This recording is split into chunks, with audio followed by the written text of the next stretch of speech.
సీమరాజా తెలుసుగా మీకు యూట్యూబ్లో? తెలుసండి. నిన్న ఇక్కడికి వచ్చి ఏం కట్టలేదు అని కొన్ని దెమ్మలు చూపించి తుప్పుపట్టిన ఎనపై సొగలు చూపించి ఏం కట్టలేదు జగన్ అని అంటున్నారు. మరి దాని గురించి మీరేమంటారు?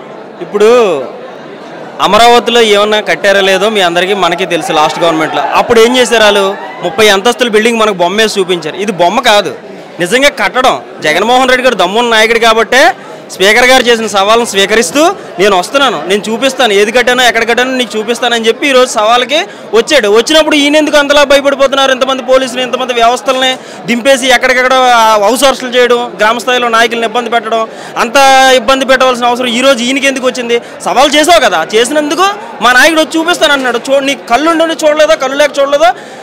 ఒకసారి వస్తే ఇక్కడికి, ఇప్పుడు ఆయన వచ్చాక చూపిస్తాడు, ప్రెస్ మీట్ పెడతాడు, అప్పుడు మనకి కల్లారా ఆంధ్ర రాష్ట్రం మొత్తానికి కనిపిస్తుంది. అప్పుడు ఈయన చెప్పింది కరెక్టా, ఆయన చెప్పింది కరెక్టా అనేది దేశం మొత్తం చూస్తారు. మరి సీమరాజా ఏంటి ఏం కట్టలేదని మొండుగోడలు చూపిస్తున్నాడు.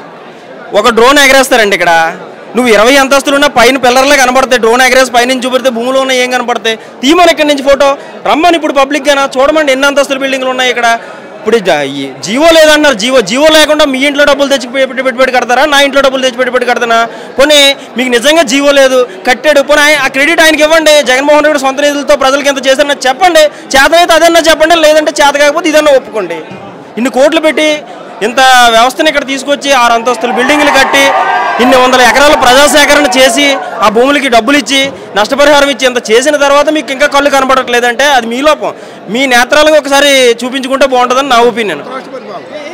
మీరేం చెప్తారు? ఇక్కడ నిర్మాణం జగన్ ఉన్నప్పుడు వరకే జరిగిందా, లేకపోతే కూటమి వచ్చిన తర్వాత జరిగింది? అది కూటమి వచ్చిన తర్వాత జరగకపోగా ఏ పనులు చేయకూడదని ఉత్తర్వులు ఇచ్చి ఎక్కడ ఉన్న పట్ల అక్కడే ఆపేయడం జరిగిందండి. ఒక్క పని కూడా జరగలేదు, ఒక్క ఇటుకు కూడా ఏం జరగలేదు.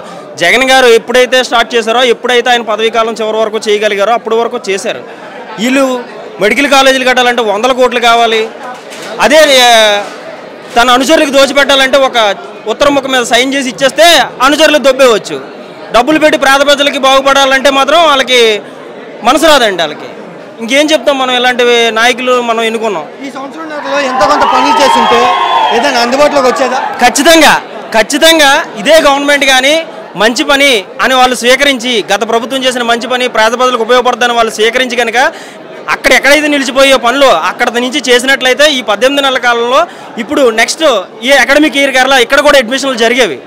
కానీ వీళ్ళు కావాలని లోపల వేరొక ఉద్దేశంతో ప్రజలకి వేరొక తప్పుడు చెప్తూ తప్పుతో పట్టిస్తున్నారు ప్రజల్ని, అంతే తప్ప వేరే ఉద్దేశం అంటే ఏ రకంగా?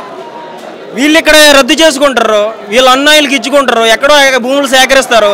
ఇదంతా ఒక దందా. మీకు చెప్పండి ఏం కాదు, సగటు ప్రజలే అర్థం చేసుకుంటున్నారు. మీరు ఇంకా అర్థం చేసుకోలేరని నేనైతే అనుకోవట్లేదు. ఇక్కడ జగన్ గారు వచ్చినప్పుడు మరి స్పీకర్ గారు వస్తారనుకుంటున్నారా మీరు? రమ్మని మేమైతే ఆశిస్తున్నాం.